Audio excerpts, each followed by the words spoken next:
Hey,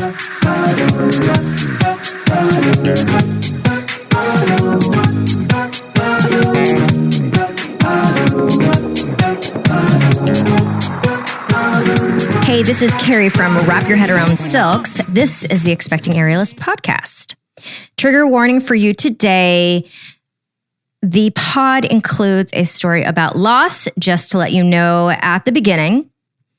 And if you go to my show notes, you'll find a link there. I've got some great resources on the Wrap Your Head Around Silks website, including a free mini course, easy to register to get onto the student portal.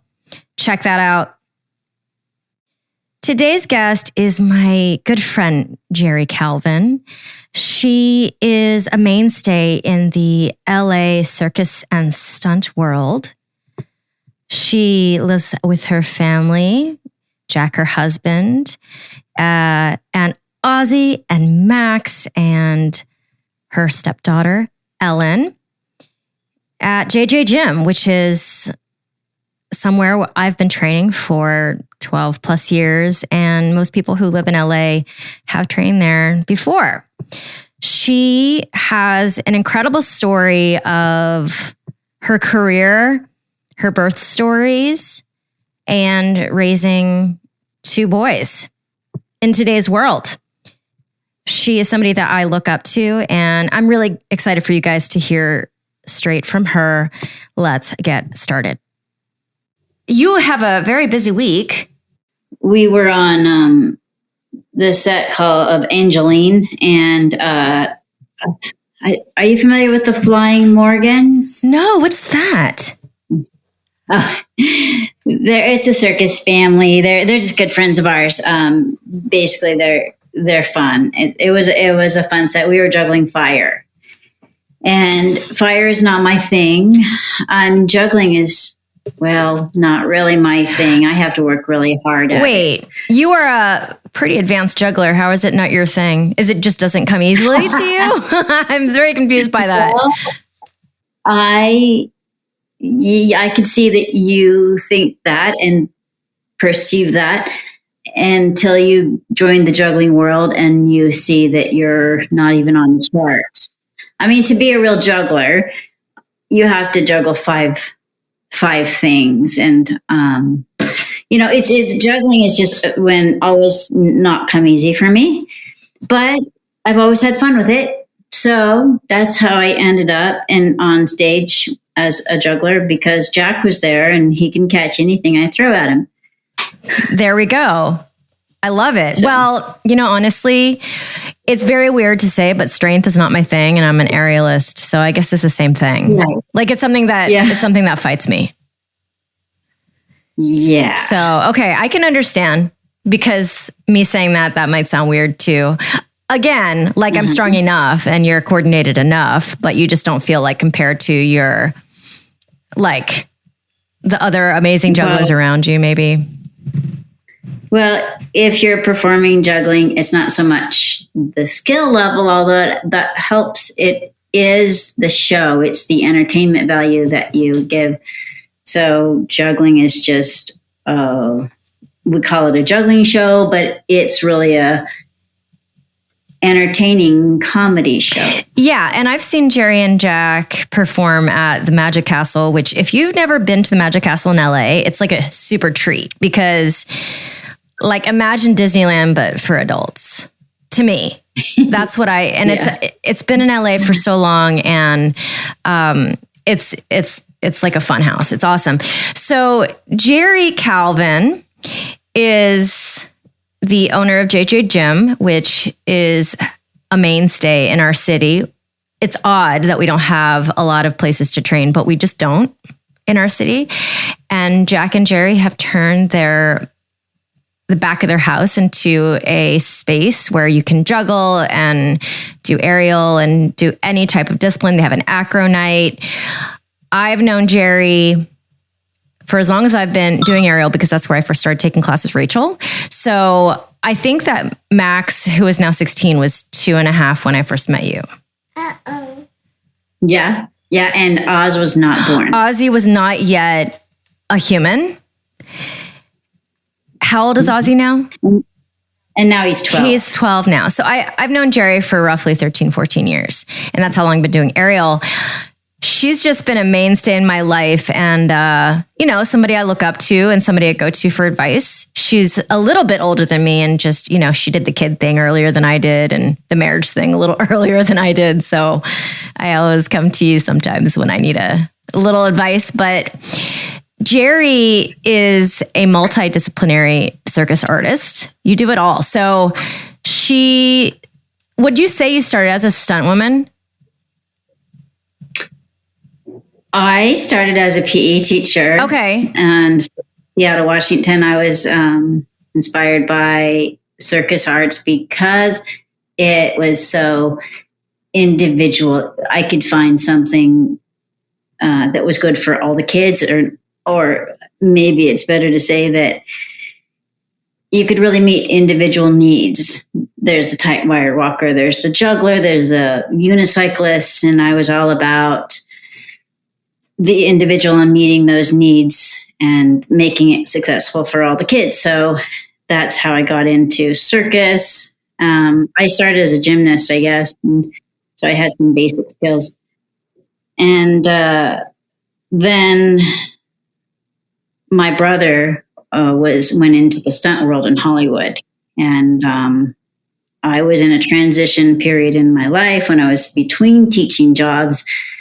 And I came down to LA to test some stunts for him. And that was for the movie Spider-Man. And we did some big giant falls. I have always been very athletic, and we did cliff jumping and horse riding and all kinds of stuff as a kid. So I did the test for him so he could show the previs to the director. And then I ended up as Kirsten Dunst's stunt double. Yes. Back when Tobey Maguire was Spider-Man, right? Yeah. The very first one, the best one. That's original. What I think too. With Sam Raimi. And so I was plunged into the world of Hollywood, which was as different as it can be from, the world of a teacher. Yeah. And you didn't live in LA before that? No, I lived in the Northwest. I was teaching in Seattle, Washington, Maple Valley, actually, living on lakes and teaching PE, which I called movement education because I did my master's in dance education and integrating curriculum. So that was my love, just teaching through movement basics. Yeah, and now you're thrust into the Hollywood community. Yeah, I jumped right in and jumped onto a very big set, and soon Sony Studios is where we were shooting, and then I kept on getting stunt jobs. So, well, how long was the Spider-Man job? We started shooting in January, and I think it went through March, April. Yeah, so that's like a couple months of like really great paying work. Yeah. In fact, on one day on Spider-Man, one significant day where I was doing a lot of big high falls, I made more in one day than I had for my entire first year of school teaching. Wow. So that's really impressive, but then that's really sad as well. Yeah, it was mind-boggling. Yeah. That's how LA feels like to me. Like the opportunity is there to make that type of money in one day, but it's like a lottery. Yeah, to like book a commercial, you can really hit the jackpot, but sometimes you're playing for a long time. That's how I describe it as well. It's playing that long game. So after that movie, so did you end up doing one movie? Well, I went on to do Spider-Man 2, and my brother was the stunt coordinator on 1, and then a deal fell through. He did not get the job on Spider-Man 2, but I did. I went on to continue to be the stunt double for Kirsten. And then I was doing other work like on Buffy the Vampire Slayer and, just all kinds of shows. I think I didn't realize how well I was doing. I don't think anybody does realize it when they're really doing well until they aren't doing well, Well, you just ride the wave. Yeah. Jeri, you continued to do Spider-Man 2, but the person who even got you the job did not get his job back, which is common. Is very common. Yeah. Yeah. Yeah. Because I was established as Kirsten's double and we got along well. And she requested that I get that job. They did bring in a bunch of other people, which I was surprised about, but I was still relatively new. And we all lined up in a room, and Kirsten actually said, well, I thought Jeri was going to be my double. So that helped. That does help. So that was good. And then I kind of assumed I was going to get the next one. And the coordinator on the show said, we'll be calling you. And meantime, I had a big turn of events in my life. I met Jack, became pregnant with twins, and the babies were due in June, and Spider-Man was supposed to start shooting in the fall, and I thought I had the world by the tail and everything was going to be fine. And it didn't quite turn out like I had planned. Found out I had twins, and not only that, a boy and a girl. Like I had 2 heartbeats, and it was what I always dreamed of. My family had a boy and a girl. I have 1 brother, and I thought that was the way it was supposed to be. And I can even imagine how lucky I was. And fully confident that everything was going to be great. And we started getting all the stuff ready for twins, and then kind of ran into some bumps in the road, I'd say. It was only 29 weeks. And I started having, a lot of pressure. It just felt like pressure. Mm. And anyways, I ended up all of a sudden started gushing blood. And, oh, wow. I didn't know this. 29 weeks, you say? Yeah. Okay. And we did everything. We got married when I was pregnant. We bought a house.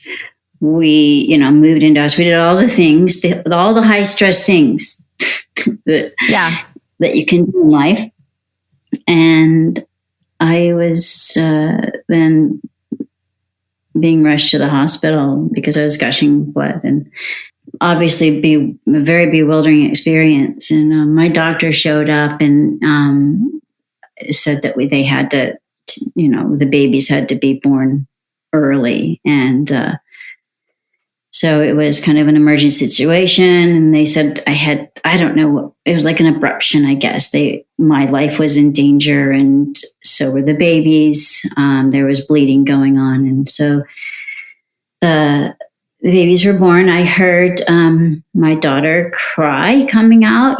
She, if you know what APGAR is, she had an APGAR of 8, which is very good. A healthy score for a baby, 10 is best. And then, so Mallory came out first, and then Max, and, they were tiny. They were 2.5, 3 pounds, wow. I think.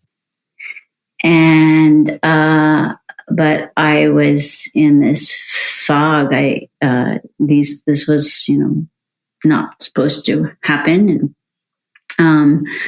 And we went to Valley Presbyterian Hospital. I didn't know that hospital. It was like I just moved. I had been up in Santa Clarita, so I didn't know this place. And hospital was not the best, but it was the closest one. So the baby stayed in the intensive care unit, and it was a terrible experience.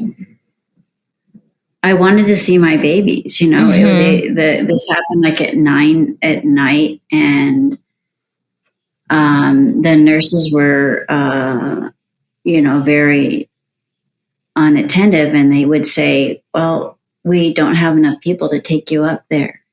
Yeah, I just felt very alone, and we also had Ellen is Jack's daughter, and so my stepdaughter, and so he had to take her home. So at times he wasn't there. And Jeri, I'm assuming they did a C-section to get the babies out. Yeah. So you were in recovery for that. Yeah. And the babies were in a ICU/NICU. They were in a NICU. Okay. But I ended up going home because you can only stay in the hospital like 4 days. And on the 6th day, they called me, and I would go in. I was pumping I got a breast pump, and I was pumping and getting all the breast milk so that they could give it to the babies when they were ready. And 6 days into it, my daughter started going into distress, and she died. Jeri, I've never heard this whole story. I didn't realize that she'd been in the NICU for that long before that happened. It was something that I wasn't, nobody can be ready for it, but you could be more ready.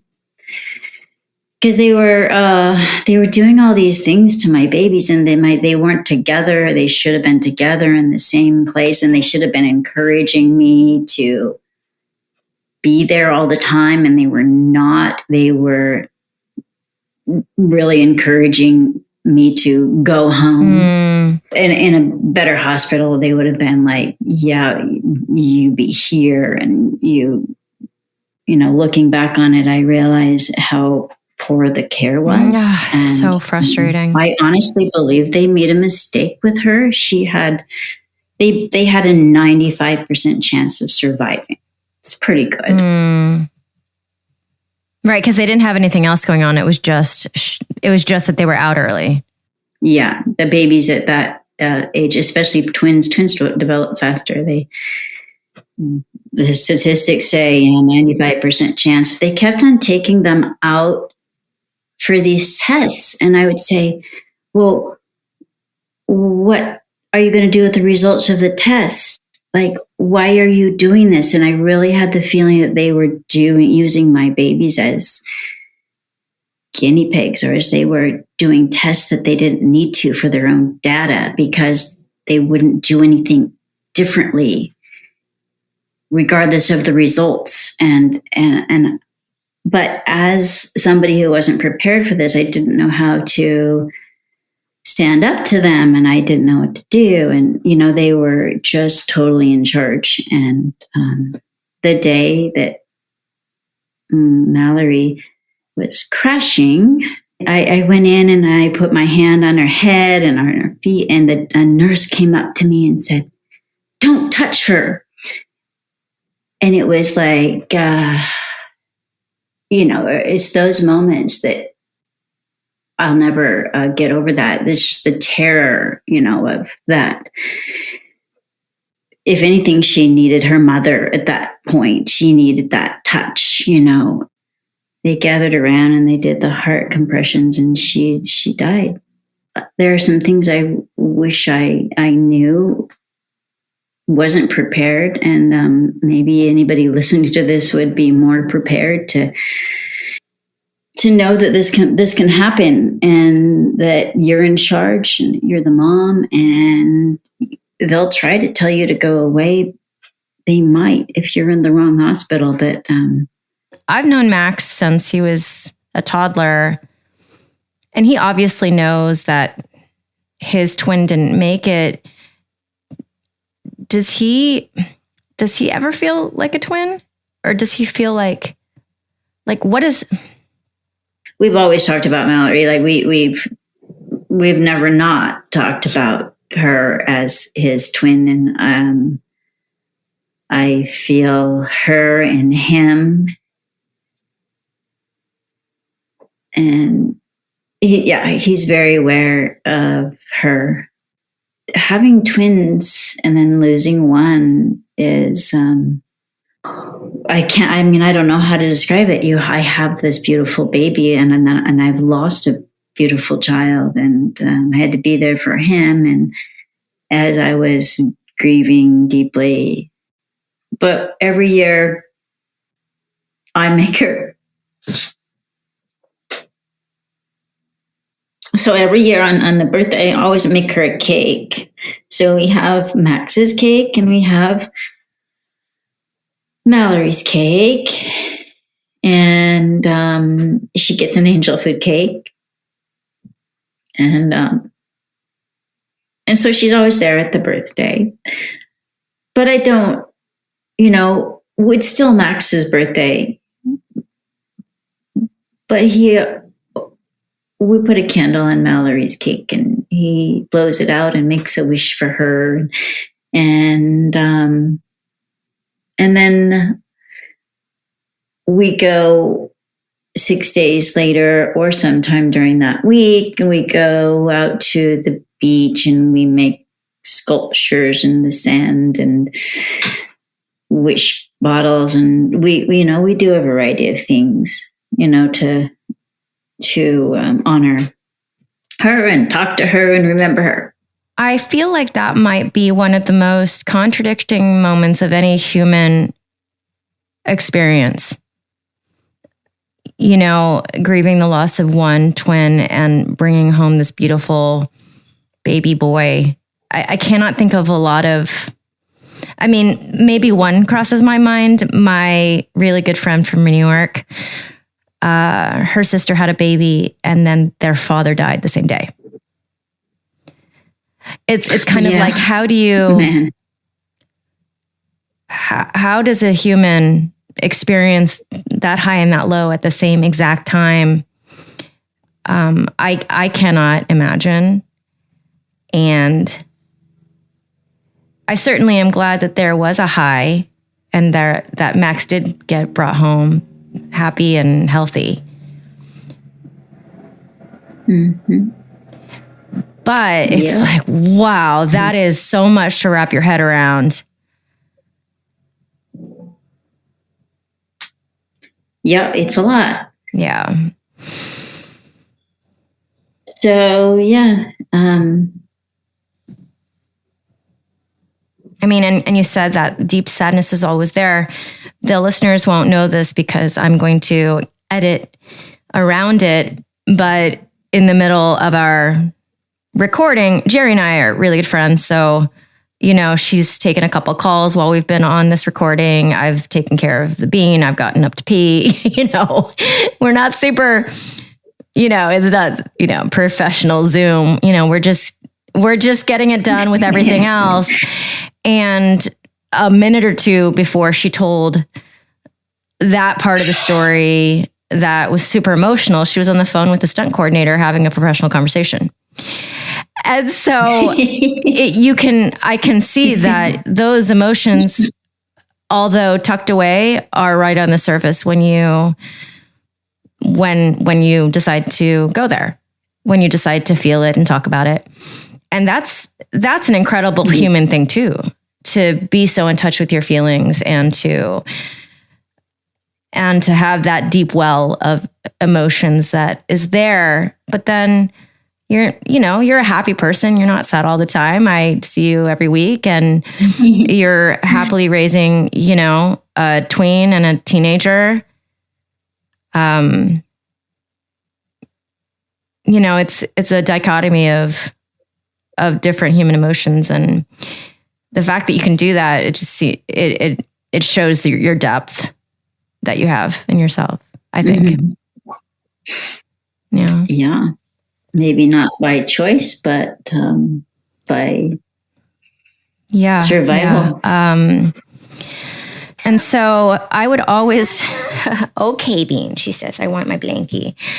I would always say to Jeri, before I went through a lot of dating and like divorce, and I always wanted a kid, and I would go into the gym and train, and the boys would be in there. They have their family show where they were juggling and doing this entertaining set.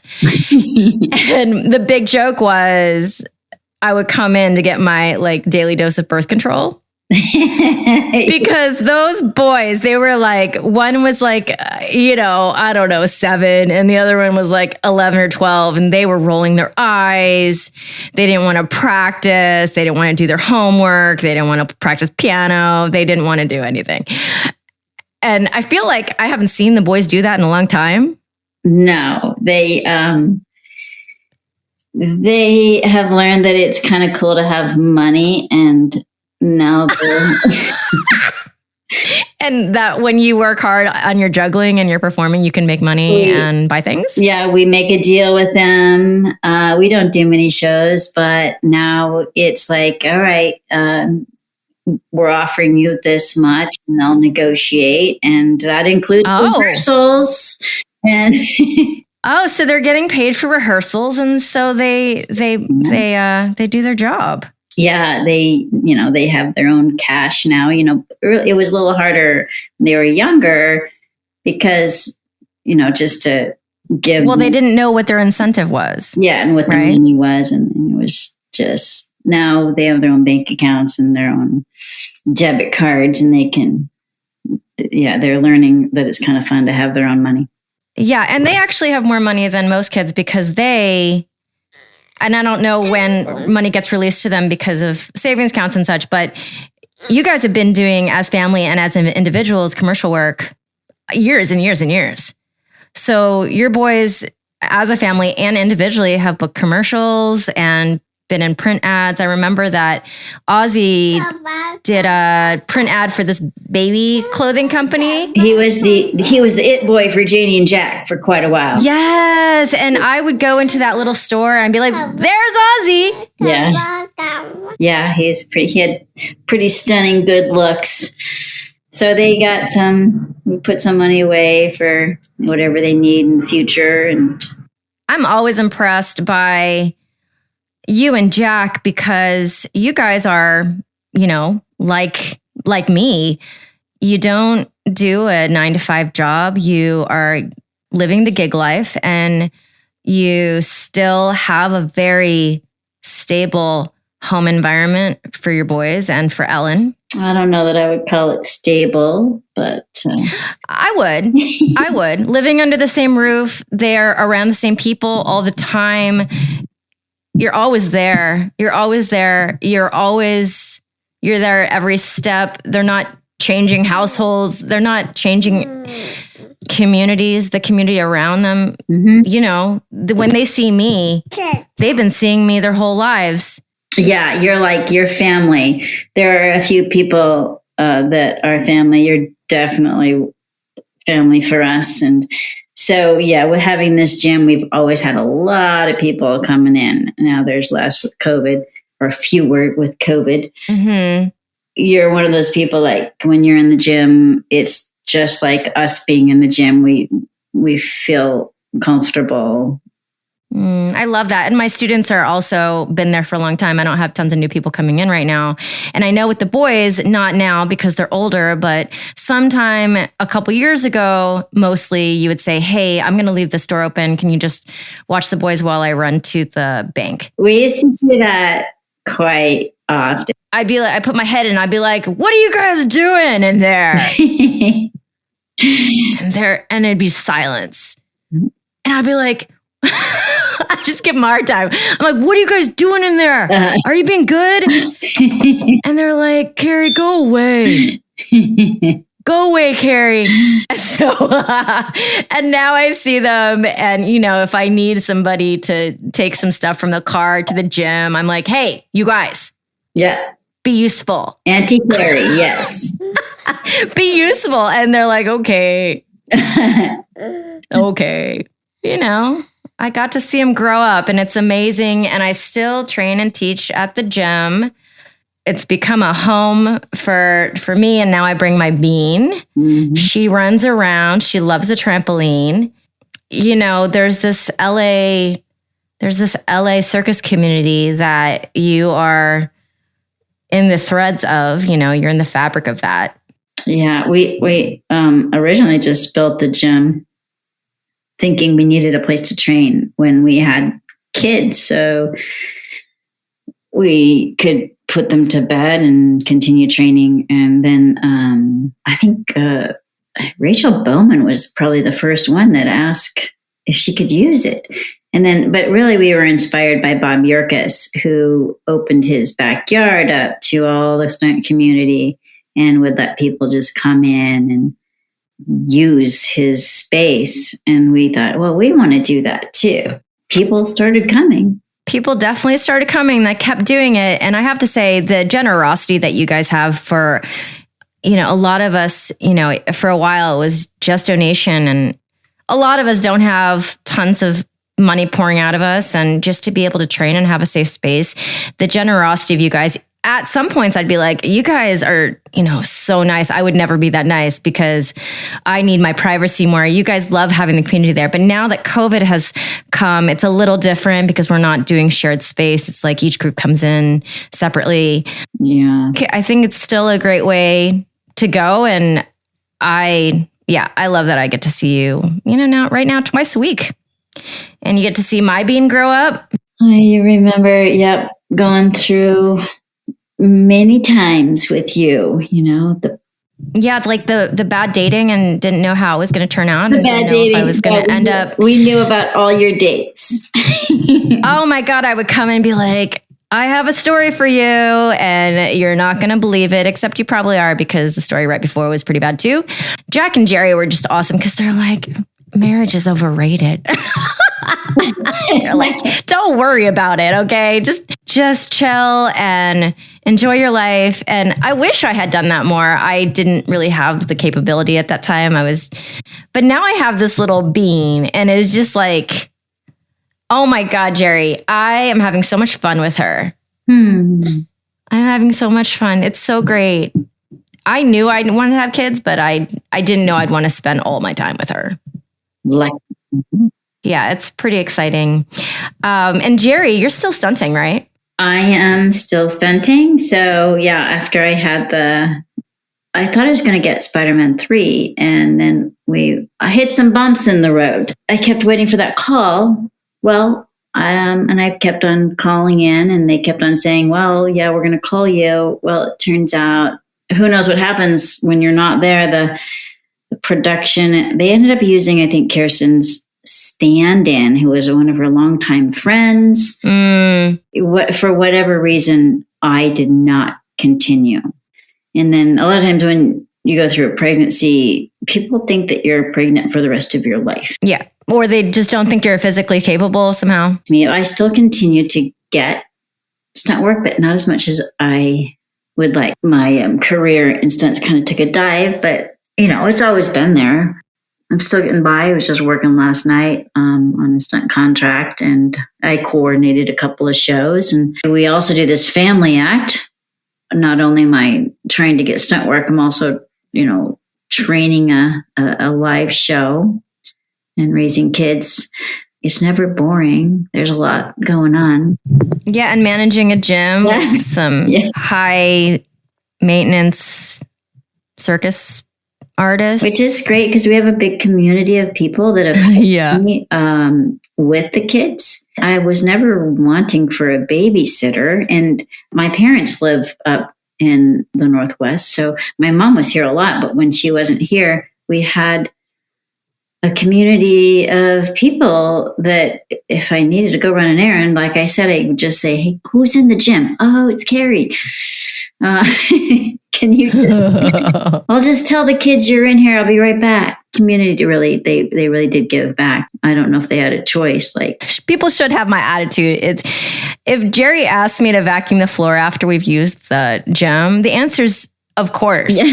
You're opening your home to us so that we can work on our art. If we need to pitch in and clean up after ourselves, then that's what you should do. I've even done the thing where if I see that somebody's not treating the space well, I'll figure out a way to call it out to either Jeri or to that person. I'm like, you are not gonna ruin this for all of us by being a jackass. I have done that a handful of times over the last 12 years, 13 years. You've always been our best advocate. Even when I knew like my rent would go up, I'd be like, Jeri, you guys need to raise the rent on this base rental for productions because they got the money. You guys deserve it, So I always struggled with that because I wanted to, I know people don't have money and they need a place to train, and getting harder over the years with having people in the gym when we really just wanted to be able to go out, be in the space, and they weren't all like you. We kind of open it up to everybody. You don't just jive with every single person that walks in, of course. Situations where people were telling my kids to leave the gym, which didn't go over very well with me at all. And so we had some conflict, but overall, we've really it's got to meet the coolest people. They're there to do circus. A lot of them don't have a lot of money, and they're thankful and grateful and sweet people trying to make it. It's really enriched our lives. And they're looking for the good vibes too. It's like I've trained in some spaces where I'm like, I don't care what the price is. I'm not going back to, I want to feel like I'm in a emotionally safe space to do my art, because that's where everything kind of pours out of you. And I've met so many great, like Erica Lynn's, Benji, like tons and tons of amazing friends that I've made because of your house. Thanks so much to Jeri for opening up to us and sharing her beautiful and devastating story. Wanted to send you so much love and appreciation from me and all the LA community who owe so much to you and your family for your generosity. Listeners, if you go to the show notes, there's an easy link to wrapyourheadaroundsilks.com to get those free resources. Go ahead and check that out. Thank you so much to Asa Watkins for music and post-production. And if you would honor me with a comment anywhere you get your podcast, I would really love to hear from you. Thanks for listening. This is the Expecting Aerialist podcast.